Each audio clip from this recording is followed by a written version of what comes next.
Welcome back in Shri Ram commerce.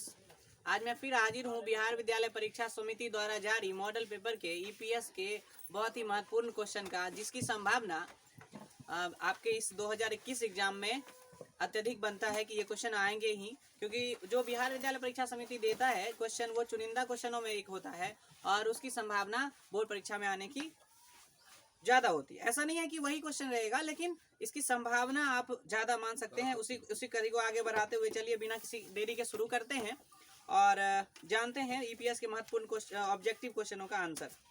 आपको पता होगा 35 ऑब्जेक्टिव क्वेश्चनों का आंसर देना होता है और उसमें आपके ऑप्शन रहेंगे 70। इस बार जो है ऑप्शन बढ़ा दिए गए हैं, जहाँ आपको 60 में 50 देने थे, अब 100 में 100 देने हैं। चूँकि ईपीएस में 30 अंक का प्रैक्टिकल होता है, इसलिए 35 ही अंक के ऑब्जेक्टिव आते हैं, इसलिए 70 ऑब्जेक्टिव आपको दिए जाएंगे। तो चलिए शुरू करते हैं। पहला क्वेश्चन है, जिन उत्पादों की मांग अधिक होती है, उत्पाद यानी प्रोडक्ट की मांग जिसका हाई होगा, तब मांग अधिक होगा तो वे होते हैं, क्या होते हैं? अधिक लाभप्रद, अधिक हानिकारक, ए बी दोनों। अधिक लाभप्रद होगा, मांग ज्यादा है तो आप मूल्य बढ़ा के बेच सकते हैं, क्योंकि मांग है तो आप जिस मूल्य पर बेचेंगे बिकेगा। तो हानिप्रद नहीं, लाभप्रद होगा। तो जिन उत्पादों की मांग अधिक होती है वो अधिक लाभप्रद होते हैं। ऑप्शन ए आंसर इसका सही होगा। क्वेश्चन नंबर 2, निम्नलिखित में कौन सा अवसर बोध का तत्व है? समझ की शक्ति, परिवर्तन पर नजर और नवपरिवर्तनीय गुण। तो सर देखिए, अवसर को समझने के लिए आपको शक्ति होना चाहिए, समझ की शक्ति यानी बुद्धि होनी चाहिए आपके पास। क्या परिवर्तन हो रहा है, क्या दुनिया में बदलाव हो रहा है, उसको भी आपको देखना होगा। और आप में इनोवेटिव क्वालिटी होना जरूरी है, यानी आप कुछ नया करें तब जाकर के आप अवसर को समझ सकते हैं, अवसर पैदा कर सकते हैं। तो ये सभी इसका आंसर हो जाएगा कि अवसर बोध के तत्व में सभी गुण होने चाहिए, समझ की शक्ति भी, परिवर्तन की नजर भी। और ये क्वेश्चन सब्जेक्टिव में भी महत्वपूर्ण है। आपको पूछेगा कि अवसर बोध के तत्व की व्याख्या करें, अवसर बोध के कौन कौन से तत्व हैं, तो आप लिख दीजिएगा। चलिए क्वेश्चन नंबर 3 है, आर्थिक सहायता रियायत है, बट्टा है, पुनः भुगतान। आर्थिक सहायता है, आर्थिक सहायता रीपेमेंट को कहते हैं, तो इसमें ऑप्शन हो जाएगा 3। आर्थिक सहायता है, पुनः भुगतान। बाजार मूल्यांकन को कौन सा तत्व प्रभावित करता है? तो बाजार मूल्यांकन को प्रभावित करता है सूक्ष्म वातावरण, विपणन मध्यस्थ, मांग नहीं करता, बाजार मूल्यांकन को कौन सा तत्व प्रभावित नहीं करता है? तो इसमें हो जाएगा मांग जो है बाजार मूल्यांकन को प्रभावित नहीं करता, क्योंकि मांग पैदा भी किए जा सकते हैं। किसी वस्तु का कभी मांग नहीं होता है, लेकिन हमारी कोशिश से उस वस्तु का मांग पैदा किया जा सकता है, तो इसमें हो गया मांग। सफल उपक्रम की आवश्यक शर्तें हैं। अगर एक उपक्रम यानी संस्था सफल है तो इसकी शर्तें क्या है? तो पहला है प्रभावपूर्ण नियोजन, उसका अफेक्टिव प्लानिंग होना चाहिए, ये भी सही है। सुपरिभाषित संस्थागत लक्ष्य, अब लक्ष्य ही सुपरिभाषित नहीं रहेगा, वो वेल प्लान्ड नहीं रहेगा, डिफाइंड नहीं रहेगा, तो वो सफल कैसे होगा? तो इसका आंसर हो जाएगा दोनों, प्रभावपूर्ण नियोजन भी और सुप्रभावित लक्ष्य भी। एक अच्छी योजना होती है, खर्चीली, समय लेने वाली, लोचपूर्ण और संकीर्ण।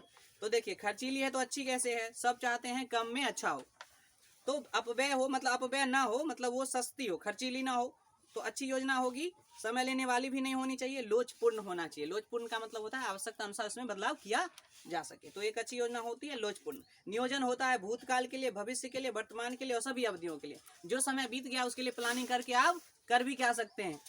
अब पछताइए होत क्या, जब चिड़िया चुग गई खेत। तो बाद जो बीता हुआ समय है उसके लिए आप प्लानिंग नहीं कर सकते हैं। तो नियोजन भविष्य के लिए होता है, यानी कल क्या करना है उसका निर्धारण। अगला है, परियोजना निम्नलिखित से संबंधित नहीं होती हैं। किससे? न परिवर्तन से, कल्पना शक्ति से, जोखिम से, सृजनशीलता से, क्रिएटिविटी से परियोजनाएं संबंधित नहीं होती है। बहुत सारा ऐसा क्रिएटिविटी जो चलता रहता है, कोई मिट्टी का बर्तन बना रहा है, कोई कुछ कर रहा है, उसे प्रोजेक्ट का कोई लेना देना नहीं होता। उत्पाद विकास प्रक्रिया में शामिल होती है 4 अवस्थाएं। उत्पाद विकास प्रक्रिया में होती है 4 अवस्थाएं, इसको ध्यान से देख लीजिएगा। नेक्स्ट क्वेश्चन है, उत्पादन प्रक्रिया नहीं होनी चाहिए, लंबी, समय नष्ट करने वाली, जटिल और उपयुक्त सभी। तो सब तो उसके डिसएडवांटेज ही है ना। लंबी भी नहीं होनी चाहिए, समय लेने वाली भी नहीं होनी चाहिए, है ना, जटिल भी नहीं हो, सरल हो, आसान हो प्रक्रिया, तो उपयुक्त सभी होगा। इसमें से इसका आंसर निम्नलिखित महत्वपूर्ण विषय नहीं है। क्या नहीं है? तकनीक, श्रमिक महत्वपूर्ण विषय नहीं है। तकनीक भी महत्वपूर्ण है, श्रमिक, अगर लेबर नहीं आएगा तो काम कैसे होगा, तो श्रमिक भी महत्वपूर्ण है। उत्पाद तो मेन है, जैसा उत्पाद होगा वैसा आपका जो है सेल्स होगा, उस हिसाब से आप आगे बढ़ेंगे। तो इसमें से कोई नहीं आंसर हो जाएगा। लॉन्ग टर्म ऋण पर होता है, लॉन्ग टर्म यानी दीर्घकालीन ऋण पर क्या होता है? स्थिर ब्याज दर, फिक्स्ड रेट ऑफ इंटरेस्ट होता है। ये महत्वपूर्ण क्वेश्चन है, अकाउंट में भी पूछा जाता है कि दीर्घकालीन ऋण पर होता है अस्थायी ब्याज दर। शुद्ध कार्यशील पूंजी, कार्यशील पूंजी के 2 भाग हैं, एक है सकल सकल कार्यशील पूंजी बराबर होता है केवल करंट एसेट, और शुद्ध कार्यशील पूंजी जो होता है वो होता है current asset minus current liabilities. कार्यशील पूंजी के दो भाग होते हैं, सकल और शुद्ध। सकल को कहते हैं टोटल, करंट एसेट को सकल कार्यशील पूंजी, या शुद्ध कार्यशील पूंजी बराबर होता है current asset minus current liabilities. ये ऑप्शन आपका है ए में, चालू संपत्ति घटाओ चालू दायित्व। बीईपी आपने पढ़ा होगा बीईपी के बारे में, ब्रेक इवन पॉइंट, वह बिंदु जहां न लाभ हो ना हानि हो। इसका ऑप्शन हो गया सी, वह बिंदु जहां न लाभ हो न हानि हो उसको बीईपी कहते हैं। लाभदायकता अनुपात, देखिए लाभदायकता अनुपात के चार पढ़े आपने, तरलता है, लाभदायकता है, क्रियाशीलता है और वित्तीय स्थिति अनुपात में लाभदायकता अनुपात को प्रतिशत में व्यक्त किया जाता है। अनुपात को व्यक्त करने के तीन तरीके, साधारण अनुपात जैसे 2:1, दूसरा प्रतिशत में, और तीसरा गुना में जैसे है 4 टाइम्स। ये तीन तरीके हैं जिसमें प्रॉफिटेबिलिटी रेशियो को प्रतिशत में हम व्यक्त करते हैं। तो लाभदायकता अनुपात को किस में व्यक्त किया जाएगा? प्रतिशत में। स्कंद आवर्त अनुपात है, स्टॉक टर्नओवर रेशियो है एक्टिविटी रेशियो का पार्ट। हमने उस दिन वर्गीकृत किया था ना, पहला के 2, दूसरा के 6, इस तरह के 4 रेशियो हैं जिसके कुल मिला के 26 थे कि 20 कुल मिला के 20 रेशियो थे। तो स्टॉक आवर्त अनुपात जो है वो एक्टिविटी रेशियो का पार्ट है। चालू अनुपात किस तरह का अनुपात है? तो ये आर्थिक चिट्ठा अनुपात है। क्यों? क्योंकि इसमें करंट एसेट होता है और करंट लायबिलिटी होता है। एसेट भी और लायबिलिटी दोनों पार्ट किसका है? चिट्ठा का है ना। चिट्ठा मतलब बैलेंस शीट का। तो चालू अनुपात भी आर्थिक चिट्ठा अनुपात है। चलिए नेक्स्ट है वित्तीय प्रबंध के अंतर्गत है। वित्तीय प्रबंध के अंतर्गत क्या आता है? लागत का नियंत्रण, ज्यादा खर्चा नहीं हो आपके प्रोडक्शन में, वो भी आप देख लें। बजट नियंत्रण, बजट भी आय व्यय का ब्यौरा होता है। प्रबंधकीय लेखांकन, इनमें से हो जाएगा सभी। प्रबंध है कला विज्ञान, बड़ा आम क्वेश्चन है और बार बार आने वाला भी क्वेश्चन है। तो ये कला भी और विज्ञान भी है। एक बात इसमें जानने वाली बात है कि प्रबंध को शुद्ध विज्ञान ना करके सामाजिक विज्ञान कहा जाता है, क्योंकि इसके जो सिद्धांत होते हैं वो लाइब्रेरी में नहीं होते हैं, वो अपने अनुभव पर होता है, मनुष्य के अनुभव पर। इसको शुद्ध विज्ञान नहीं कहते हैं, लेकिन यह कला विज्ञान दोनों होता है। उद्यमी का कर्तव्य क्या है? कर्तव्य मतलब ड्यूटी। कहता है मुनाफा वसूली, खूब लूट ले मार्केट को, ये गलत है। कर चोरी, कर भी नहीं कर चोरी करेगा तो देश को हानि होगी, और देश को हानि होगी तो अल्टरनेट देशवासियों को हानि होगी। पर्यावरण प्रदूषण, तो ये सब कर्तव्य उसके नहीं है, तो इसमें से हो जाएगा कोई नहीं। कुल लागत में शामिल है मुख्य लागत, कारखाना लागत, उत्पादन लागत। कल उस दिन हमने पढ़ा था टोटल कॉस्ट जो हम निकालते हैं उसमें सबसे पहले आता है प्राइम कॉस्ट। सबसे पहले प्राइम कॉस्ट, जिसमें डायरेक्ट होता है लेबर और डायरेक्ट मटेरियल। उसके बाद आता है फैक्ट्री कॉस्ट, फैक्ट्री कॉस्ट आता है। उसके बाद आता है कॉस्ट ऑफ प्रोडक्शन या ऑफिस कॉस्ट कहिए, ऑफिस कॉस्ट भी इसको कहा जाता है। ऑफिस कॉस्ट के बाद आता है कॉस्ट ऑफ प्रोडक्शन, और उसमें लाभ जोड़ करके जो बेचते हैं उसको कहते हैं सेलिंग प्राइस। ये तो इसमें कुल लागत में सभी शामिल होता है, प्राइम कॉस्ट भी, फैक्ट्री कॉस्ट भी और प्रोडक्शन कॉस्ट भी, सब कुछ। विज्ञापन है गैर व्यक्तिगत, घरे घरे जा करके विज्ञापन नहीं किया जाता, सबको मौखिक रूप से नहीं बताया जाता है कि विज्ञापन क्या है। तो विज्ञापन जो है व्यक्तिगत नहीं है, अव्यक्तिगत है। एक बार टीवी पर जो बैठा है देख ले, जो इंटरनेट चला रहा है देख ले। तो ये है नॉन पर्सनल नहीं है। चलिए बॉन्ड ऋण साधन है मध्य अवधि का, यानी 2 से 5 वर्षों के लिए बॉन्ड जारी किया जाता है। 5 वर्ष से अधिक होता है तो वो हो जाता है लंबी अवधि का, 5 वर्ष, 10 वर्ष, 15 वर्ष। और इधर 1 साल तक का जो साधन होता है वो शॉर्ट अवधि, अल्प अवधि का हो गया। तो बॉन्ड जो होता है वो मध्य अवधि का होता है। संचयी अधिमान अंशों पर लाभांश दिया जाता है। संचयी माने, देखिए प्रेफरेंस शेयर के बहुत सारे आपने प्रकार पढ़ा होगा। क्या? भाग युक्त, अभाग युक्त, संचयी, असंचयी, शोधनीय, अशोधनीय, है ना। उसके बाद परिवर्तनशील, अपरिवर्तनशील, वाहक और रजिस्टर्ड, पंजीकृत। ये टाइप ऑफ क्या है? Preference share. तो संचयी जो प्रेफरेंस शेयर होता है ना, उसको 100 साल मिलेगा। लाभ हो कंपनी को तैयो लाभांश मिलेगा, हानि होगा तैयो मिलेगा। वही पूछ रहा है कि संचयी जो अंश होते हैं, अधिमान माने प्रेफरेंस शेयर, उसको आप कब दीजिएगा लाभांश? तो हर वर्ष, लाभ हो चाहे हानि। इसका ऑप्शन हो जाएगा सी। आईडीबीआई की स्थापना 1964 में हुआ है। आईडीबीआई की स्थापना 1964 में हुआ है। चल लागत का श्रेष्ठतम उदाहरण है। 2 तरह का लागत होता है, एक है चल लागत वेरिएबल कॉस्ट, एक है फिक्स्ड कॉस्ट। फिक्स्ड कॉस्ट ऐसा कॉस्ट जिसका प्रोडक्शन से कोई लेना देना नहीं, आप करें तो भी खर्चा होगा, बहुत करें तो भी उतना ही लगेगा। ठीक है। अब जैसे मैनेजर का सर, मैनेजर का अगर हमको वेतन देना है तो मैनेजर अगर 5,000 यूनिट बनाता है तैयो तो वेतन उतने रहेगा। वेतन सैलरी 50,000 देने 50,000 देंगे, और नई प्रोडक्शन होगा तैयो 50,000 सैलरी देना पड़ेगा। तो वो होता है अस्थाई लागत। अब सामान प्रोडक्शन कर रहे हैं ज़्यादा तो सामान खरीद के लाइएगा, तो जितने ज़्यादा लाइएगा उतना ज़्यादा खर्चा होगा। तो इसमें कह रहा है कि चल लागत का सिस्टम उदाहरण क्या है, तो सामग्री की लागत। जितना ज़्यादा सामग्री यूज होगा उतना ही ज़्यादा खर्चा होगा। अब रेंट का ले ले, फैक्ट्री का रेंट है 5 लाख रुपया, ऐसा बड़का फैक्ट्री है 5 लाख रुपया महीने का रेंट है, तो 5 लाख न देना पड़ेगा। उसके बाद इसमें कंडीशन है कि आप प्रोडक्शन करिए चाहे नहीं करिए, आपको रेंट तो लगेगा। आपका दुकान में सामान बिके कि ना बिके, रेंट तो देना पड़ेगा ना, कि कहिएगा इस महीना नहीं बिका हम रेंट नहीं देंगे। तो ऐसा लागत जिसका प्रोडक्शन से कोई प्रभाव नहीं होता। आप प्रोडक्शन खूब करिए तो पर यूनिट कम हो जाएगा, नहीं करिएगा पर यूनिट बढ़ जाएगा, उसको कहते हैं अस्थाई लागत। इसमें कहता है चल लागत का तो सामग्री की लागत हो गया। अस्थाई लागत प्रति इकाई बढ़ती है। अस्थाई लागत प्रति इकाई बढ़ती है कब, तो जब उत्पादन कम होगा तो अस्थाई लागत बढ़ता चला जाएगा। चलिए आगे है, भावी वस्तुओं का विक्रय अनुबंध विक्रय का समझौता कहलाता है। भावी वस्तुओं का विक्रय, अभी बेच नहीं रहे, बेचना है भविष्य में, तो उसको कहते हैं विक्रय का समझौता। चलिए अगला है, एक विनिमय विपत्र मांग पर धारक को दे शर्त सहित, ये जो है शर्त सहित एक समझौता होता है विनिमय, बिल ऑफ एक्सपेंस, जिसका जिक्र है अकाउंटेंसी में। ठीक है ना।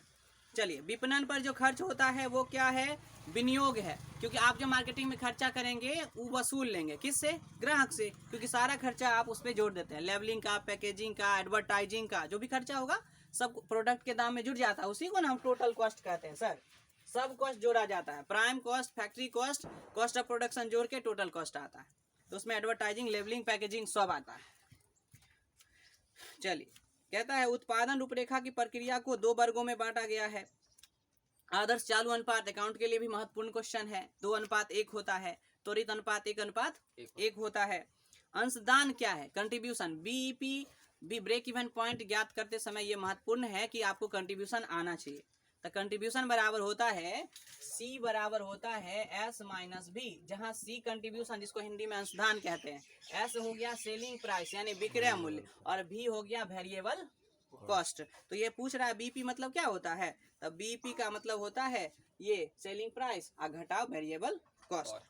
अंशदान बराबर बिक्री घटाव परिवर्तनशील लागत। चालू संपत्ति में शामिल होता है उपस्कर, उपस्कर माने फर्नीचर, ये फिक्स्ड एसेट है। विनियोग इन्वेस्टमेंट फिक्स्ड है। ख्याति ये है नाम मात्र की संपत्ति। अमूर्त जिसको कहते हैं देनदार, देनदार है, ये हुआ आपको चालू संपत्ति। ठीक है। संपत्ति 3 तरह का, स्थायी, चालू और नाम मात्र की संपत्ति। कोष प्रभाव विश्लेषण में प्रयुक्त कोष का क्या आशय है, कोष का आशय होता है चालू संपत्तियों का चालू दायित्व पर अधिक, यही चीज कोष है जिसको हम कहते हैं शुद्ध कार्यशील पूंजी, उसी को कोष भी कहते हैं। शुद्ध कार्यशील पूंजी को हम कोष भी कहते हैं। ठीक है ना। चलिए आगे है आपका परिमाणीय परियोजना निम्नलिखित से संबंधित नहीं होता है। परिमाणीय परिवार कल्याण से संबंधित नहीं होता। क्वांटिटी, परिवार कल्याण में क्वांटिटी का कोई बात, क्वांटिटी समझते हैं, क्वांटिटी 1 2 3 4, तो परिवार कल्याण। सबसे अधिक व्यापक क्षेत्र पैकेजिंग का है, उसमें आपको पूछता है ट्रेडमार्क क्या है, ब्रांड क्या है, लेबलिंग क्या है, सब उसी में आ जाता है। तो सबसे ज्यादा व्यापक क्षेत्र किसका है, पैकेजिंग का है। लेबलिंग मतलब एक चिट पुर्जा, जो उस दिन पूछ रहे थे आप कि चिट वस्तु से संबंधित पूर्ण सूचनाओं का एक चिट होता है जो वस्तु पर चिपकाया जाता है या फिर वस्तु के पैकेज पर चिपकाया जाता है, उसको हम लेबल कहते हैं, और इस प्रक्रिया को लेबलिंग कहा जाता है। ठीक है ना। जैसे दवा ववा में सब लगभग वस्तुओं में होता ही है। तो सबसे अधिक व्यापक क्षेत्र पैकेजिंग का है। उपक्रम का चुनाव निर्भर करता है वातावरण पर, साहसी की योग्यता पर, साहसी के अधिकार पर। देखिए वातावरण से कोई लेना देना नहीं है, आप में योग्यता है कुछ करने का तभी ना चुनाव करिएगा उपक्रम का। अब हम में योग्यता है नहीं, हम चुनाव कर लिए तो वही बात हो गया, गई भैंस पानी में। तो योग्यता मेन है, आप क्या करेंगे इस पर किस बात पर निर्भर करता है, साहसी की योग्यता पर। तो वही बात है, उपक्रम का चुनाव किस पर निर्भर करता है, साहसी की स्वयं की योग्यता पर। जानते कुछ नहीं है, करने चले हैं सब कुछ, तो नहीं होगा ना।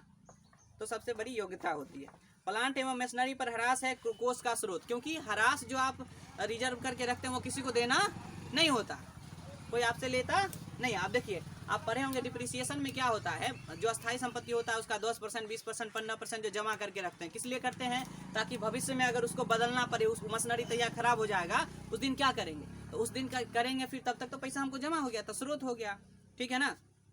चलिए अगला है 42, भारत निवेश कोष किसके द्वारा, भारत निवेश कोष किसके द्वारा स्थापित हुआ है। इंडियन इन्वेस्टमेंट फंड जो है ये ग्रिंडले बैंक के द्वारा स्थापित है, याद रखिएगा, ग्रिंडले बैंक क्या स्थापित किया है, भारत निवेश कोष।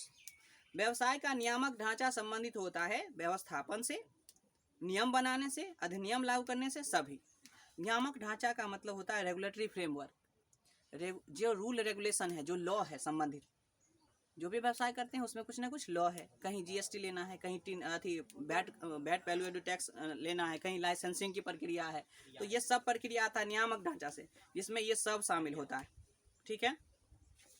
अगला है बाजार मूल्यांकन के लिए निम्नलिखित बातें आवश्यक है, मांग, पूर्ति, प्रतिस्पर्धा, सब। अब देखिए बाजार में मांग होगा तब ना वस्तु लेके जाइएगा, मांग है नहीं, जाके हम बैठे पड़े हैं, कोई लेने वाला नहीं है, तो मांग देखना पड़ेगा। अब पूर्ति भी देखना पड़ेगा, हमसे पहले बहुत पूर्ति करने वाला है यानी विक्रेता है, तो वहां जाके तो फिर वही होगा, नहीं समझ रहे हैं ना, जहाँ ज्यादा कंपटीशन है, पूर्ति की कमी नहीं है, तो आपको पूछने वाला कौन होगा, जो पहले से स्टेबल है उसको ना पूछेगा, तो पूर्ति हो गया। उसके बाद है प्रतिस्पर्धा, किस तरह का है, अब ऐसा कंपटीटर है कि आप 10 रुपये लागत पे लेके जाइएगा, वहाँ 8 रुपये बेच रहा है, 2 रुपये आप नुकसान करके बेच के आइए, तो स्पर्धा भी देखा जाता है, इनमें से सभी हो जाएगा। चलिए आगे है आधारभूत सक्षमता संबंधित होता है बाह्य मूल्य वर्धन से, तात्विक मूल्य वर्धन से, आंतरिक। तो ये आधारभूत सक्षमता क्या होता है, बिजली है, पानी है, मकान है, इसको आधारभूत कहते हैं। तो आधारभूत ये होता है आंतरिक मूल्य वर्धन से, ठीक है ना। नियमित कार्यशील पूंजी किसका अंश होता है, यह अस्थायी कार्यशील पूंजी का अंश होता है। दो तरह का कार्यशील पूंजी, परिवर्तनशील और अस्थायी कार्यशील पूंजी। तो नियमित जो होता है वो होता है अस्थायी कार्यशील पूंजी का। नगद क्रय के कारण अस्थायी संपत्ति में वृद्धि क्या है सर, नगद क्रय किए, ठीक है। तो इसमें कोष पूछ रहा है, ये मैं उस समय रोकर समझ रहा था, कोष पूछ रहा है, तो कोष बराबर क्या होता है, करेंट एसेट्स और करेंट लायबिलिटीज। तो क्या है, तो नगद क्रय करिएगा तो करेंट एसेट्स तो आपका कम जाएगा ना, आएगा क्या, संपत्ति, कौन सा, अस्थाई, तो क्या हो जाएगा, इसको कहेंगे कोष का प्रयोग हो गया, ठीक है ना, कोष का प्रयोग हो जाएगा। गैर चालू संपत्ति कौन सा है, ख्याति, प्राप्य बिल, पूर्वदत्त व देनदार। तो ख्याति जो है नाम मात्र की संपत्ति है, यानी गैर चालू संपत्ति है, ठीक है। आगे बढ़िए, सुरक्षा सीमा, margin of safety, margin of safety बराबर होता है sales minus BEP, margin of safety, यानी अस्तित्व बचाए रखने के लिए इतना लाभ कमाइए कि आप डूबिए नहीं, न लाभ न हानि की स्थिति होता है, ब्रेक इवन पॉइंट, और मार्जिन ऑफ सेफ्टी अपने अस्तित्व को बचाए रखने के लिए इतना आपको कमाना होगा, ठीक है। सुरक्षा सीमा उसको कहते हैं, उस लाभ के स्तर तक आप सुरक्षित हैं, तो उसको कहते हैं मार्जिन ऑफ सेफ्टी। तो मार्जिन ऑफ सेफ्टी बराबर होता है सेल्स माइनस बीपी, ये है सुरक्षा सीमा बराबर बिक्री घटाओ बीपी पर बिक्री। चलिए अगला है स्कंद आवर्त अनुपात आता है, किस अनुपात के अंतर्गत, तो ये आता है क्रियाशीलता अनुपात, ये रिपीटेबल हो गया, मतलब रिपीट हो गया, ये क्वेश्चन पहले भी था कि स्टॉक टर्नओवर रेशियो कौन सा रेशियो होता है, इसको एक बार देख लीजिएगा अच्छे से। अकाउंट में रेशियो एनालिसिस में 4 रेशियो है, 4 के अंतर्गत फिर उसका सब डिवीजन है, जैसे लिक्विडिटी में 2 है, करंट रेशियो और लिक्विड रेशियो, बढ़िया से देख लीजिएगा। तो इसको है स्टॉक टर्नओवर रेशियो में आता है, एक्टिविटी रेशियो के अंतर्गत आता है, ठीक है। सकल विनियोजित पूंजी बराबर होती है कुल संपत्ति के।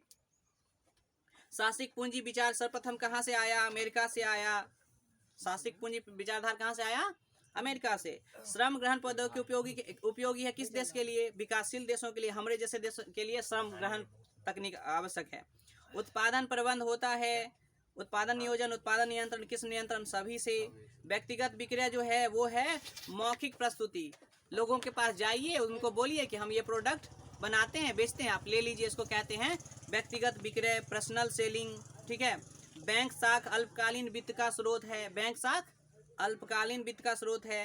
राज्य वित्तीय निगम अधिनियम भारत में एसएफसी एक्ट 1951 1951 में बना। अस्थायी लागत का उदाहरण कौन सा है, कार्यालय प्रबंधक का वेतन, सैलरी ऑफ ऑफिस मैनेजर, क्योंकि उसका जो है सैलरी रोज रोज बदलने वाला नहीं है। तलपट क्या है? तो खाता शेष की अनुसूची है। आप बनाते हैं जर्नल, फिर लेजर, तो लेजर में खाता बनता है, उसके बाद उसका शेष केवल निकालते हैं। तो तलपट किसी तरह का खाता नहीं, बल्कि एक सूची है खाताओं की, शेष की सूची है। सामान्यतः विविधीकरण दो तरीकों से बांटा जाता है, ठीक है ना। वैधानिक रूप में बिक्री अनुबंध में सम्मिलित होता है क्या? बिक्री और विक्रय समझौता। किस अनुपात के अंतर्गत एक अव्यय को एक माना जाता है? वित्तीय स्थिति अनुपात, जिसको हम लिक्विडिटी रेशियो भी कहते हैं। मुद्रास्फीति निश्चित ही संबंधित होता है व्यवसाय की मात्रा से, व्यवसाय की उत्पादकता से, व्यवसाय की व्यवहार्यता से। तो व्यवसाय की व्यवहार्यता से संबंधित होता है। उद्यमिता के अवरोध रोकते हैं। उद्यमिता मतलब इंटरप्रेन्योरशिप, उसमें बैरियर आता है, अवरोध आता है ना, तो वो किसको रोकता है सर? तो नव सृजन को रोकता है, इनोवेशन नहीं होने देगा। आप कुछ नया करिएगा तो अवरोध होगा, तो उस समय क्या होगा? उद्यमिता रुक जाएगी। एक उद्यमी जन्म भी लेता है और बनाया भी जाता है। जन्म कैसे लेता है? हमारे भारत में ये मतलब मान्यता है कि कुछ ऐसे समुदाय हैं जो जन्म ले से ही उद्यमी होते हैं, जैसे मारवाड़ी है, सिंधी है, पंजाबी है, गुजराती है। कुछ खास समुदाय के बच्चे हैं जो उद्यमी ही पैदा होते हैं, उनको नौकरी उकरी से लेना देना नहीं है, उद्योग करना है। उसमें जन्म से ही कुछ गुण ऐसे होते हैं। और बनाने की बात जब करते हैं तो उनको ट्रेनिंग दे करके, प्रशिक्षण दे करके, शिक्षण दे करके, सिखा करके भी बनाया जाता है, कुछ देख कर भी बनते हैं। तो ये दोनों होते हैं, जन्म भी लेते हैं और बनाए भी जाते हैं। ये सब्जेक्टिव में पूछेगा कि उद्यमी जन्म लेते हैं और बनाए जाते हैं, स्पष्ट करिए, कहिएगा दोनों होते हैं। जन्म कैसे लेते हैं तो समुदाय का उदाहरण देते हुए समझा दीजिएगा कि देखिए मारवाड़ी का उदाहरण ले लीजिए, सिंधी का उदाहरण ले लीजिए। जो बच्चों उनके बचपन से ही उन बच्चों में उद्यमिता का गुण पाया जाता है, आगे चल के वो उद्यमी ही बनते हैं, इसी मार्ग पर प्रशस्त होते हैं, ठीक है ना। भारत में बल दिया जाता है प्रशिक्षण केंद्र में प्रशिक्षण पर, कार्यस्थल प्रशिक्षण पर, कार्य के बाहर प्रशिक्षण पर। इनमें से सभी यहाँ सब कुछ चलता है। आपको काम करते करते काम सिखा देगा, पहले काम सिखा करके, जैसे आर्मी वगैरह का होता है, पहले ट्रेनिंग फिर काम, ठीक है। और कहीं कहीं आप जाते हैं, सीखते हैं, काम भी कर रहे हैं, प्रशिक्षण भी आपका हो रहा है, ठीक है। तो इनमें से सभी हो जाएगा। भारत में विदेशी उद्यमियों की भूमिका है कैसी? सकारात्मक ही है, क्योंकि आपको पता होगा भारत में जितने भी सामान बिक रहे हैं उसमें से अधिकांश सामान दूसरे देशों के उद्यमी के द्वारा यहाँ बेचा जा रहा है। तो यहाँ उद्यमी की सकारात्मक भूमिका ही माना जाए, क्योंकि उससे विदेशी जो है मुद्रा हमें प्राप्त होता है, हमारी अर्थव्यवस्था मजबूत होती है। चलिए, परियोजना तैयार की जाती है किसके द्वारा? प्रवर्तकों द्वारा, प्रबंधकों द्वारा, उद्यमी द्वारा, सभी द्वारा। एक उद्यमी प्रवर्तक भी होता है, प्रबंधक भी होता है। कभी कभी ये भी होता है कि उद्यमी प्रबंधक न हो, मतलब अलग से प्रबंधन की व्यवस्था की जाए, लेकिन सबके द्वारा सब मिलकर सब एक्सपर्ट बैठते हैं और चर्चा करते हैं, फिर एक प्रोजेक्ट बनता है और उस प्रोजेक्ट पर फिर काम होता है। उदाहरण तक आप कोई भी नया प्रोजेक्ट ले लीजिए। 1.5-2 साल पहले आया जियो प्रोजेक्ट, केवल अंबानी जी नहीं सोचे होंगे इसके बारे में, पूरा टीम बैठा होगा, बोर्ड ऑफ डायरेक्टर के मेंबर होंगे, जो एक्सपर्ट होंगे उस क्षेत्र के, टेलीकॉम क्षेत्र के एक्सपर्ट भी होते हैं ना, विशेषज्ञ, उनको बुलाया गया होगा न्योता दे के, पैसा दे के, तब जाके प्रोजेक्ट बना होगा, ठीक है ना। तो कहने का मतलब सब मिलके परियोजना तैयार होता है। तो ये आपके 70 ऑब्जेक्टिव क्वेश्चन है जो महत्वपूर्ण भी है 2021 के एग्जाम के लिए। तो मेरे साथ बने रहिए, जुड़े रहिए, देखते रहिए, और एग्जाम की तैयारी आपकी अच्छी हो इसका मैं प्रयास करूंगा, और इसके लिए मैं लगातार प्रयासरत हूँ। इससे पहले जो है वॉइस का थोड़ा सा समस्या था, माइक नहीं था, अब मैंने बोया का एक माइक लिया है, देखते हैं उसमें वॉइस की क्या क्वालिटी है, और भी जो इंफ्रास्ट्रक्चर है उसमें सुधार करेंगे। तो जुड़े रहिए, अच्छा लगे तो लाइक शेयर कमेंट करिए और मेरे साथ जुड़े रहिए। Thank you for watching.